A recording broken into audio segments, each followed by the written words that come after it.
Europe 1, il est 6h41. Vous aimez travailler à la maison, moins de stress peut-être, en tout cas pas d'embouteillage sur la route grâce au télétravail. Vous pensiez que ce serait l'un des rares héritages positifs, appréciés en tout cas, de la crise sanitaire.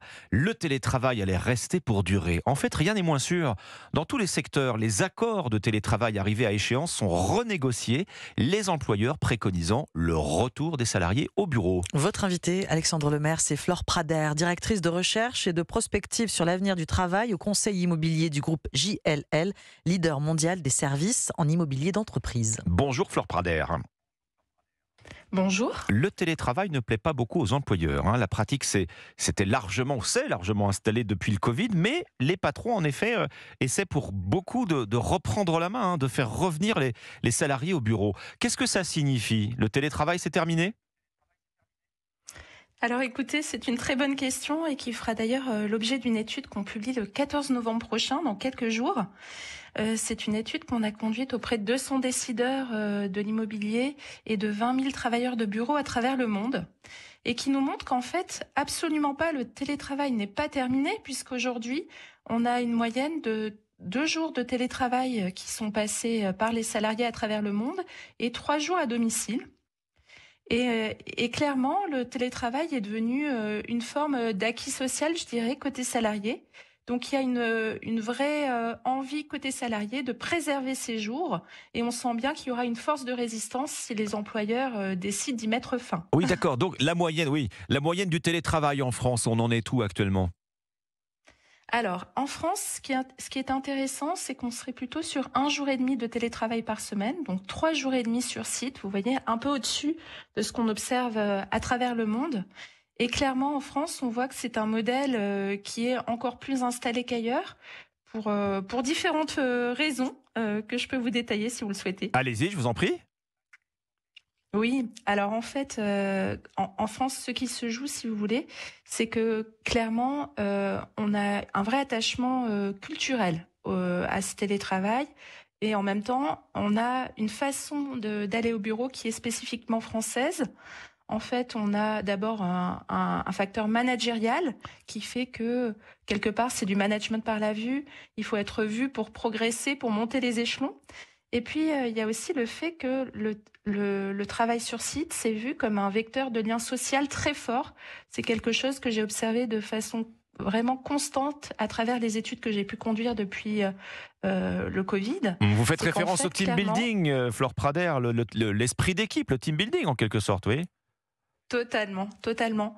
Et ce fameux lien social qu'on trouverait typiquement à la pause déjeuner. Vous voyez, en France, on est attaché à cette pause déjeuner parce que c'est le moment où se noue la relation avec les collègues. Oui. Le point de vue des patrons aujourd'hui, quel est-il? Le télétravail a pris trop de place. Vous parliez d'avoir les salariés à vue. C'est pas neutre en fait. Est-ce que ça veut dire en creux que le salarié qui travaille à la maison, il peut être éventuellement suspecté d'en faire un tout petit peu moins? Alors, clairement, il y a une inquiétude qui monte côté patron. Et notamment, on le voit, en fait, aujourd'hui, les employeurs nous disent que la deuxième raison qui fait qu'ils incitent au retour sur site, c'est la question de la productivité. Ils s'inquiètent aujourd'hui de la capacité de leur entreprise à rester performante sur la durée. Il y a notamment des inquiétudes sur la qualité du lien social, la capacité à innover. Et ce qui est intéressant, c'est qu'il y a en fait un affrontement avec la vision des salariés qui nous rétorquent pour eux à 45% que leur domicile soutient mieux leur productivité. Ah oui. Donc ils nous disent que le bureau n'est pas l'endroit idéal pour eux pour travailler. Parce qu'on se sent sous pression peut-être avec la chaîne hiérarchique, le manager à proximité qui vérifie les délais notamment. Oui, effectivement, il y a une forme de pression côté manager, bien sûr, mais ce qui est important également et qui fait le lien, nous, avec notre métier autour du design des bureaux, c'est qu'en fait, on voit qu'ils se plaignent du bruit, du manque d'espace de confidentialité, du manque d'espace de concentration. On a quand même aujourd'hui 28% des travailleurs de bureau qui nous disent que le bruit est un frein au retour au bureau. Et la DARES, la direction des études du ministère du Travail, vous parliez de productivité, Flore Prader, mais la DARES a montré que le télétravail provoque aussi un allongement des horaires, avec du reste une frontière entre travail et vie privée qui devient plus floue. Exactement. Et c'est exactement ce qui fait que les salariés souhaitent également la bonne jauge de retour sur site, parce qu'ils nous disent que le premier frein, en fait, au fait de travailler à distance, c'est cette distinction très compliquée entre le professionnel et le privé. Oui. Donc, Quelle est la bonne jauge justement? On va garder du télétravail, mais sans le généraliser. En fait, on va aller vers un modèle hybride.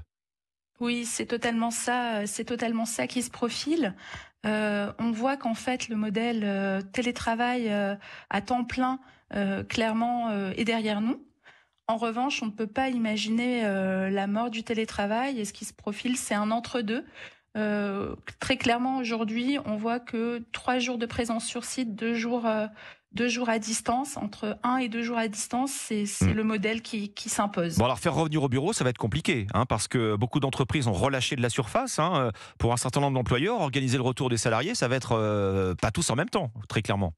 Alors clairement, ça c'est le vrai challenge qui attend les employeurs et notamment en France, on le voit très bien. Nous, on parle de schéma en M, c'est-à-dire des pics de présence le mardi, le jeudi, et puis le mercredi, ça s'effondre un peu, et puis ça s'effondre très fortement le vendredi.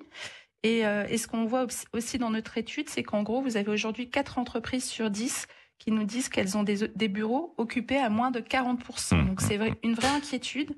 D'où cet effet coupe budgétaire et coupe sur les surfaces. Bon, le télétravail encadré, mais pas condamné. En tout cas, c'est ce que vous nous dites ce matin. Voilà. Merci Flore Prader, directrice de recherche et de prospective sur l'avenir du travail au Conseil immobilier du groupe JLL, spécialisé dans les services en immobilier d'entreprise.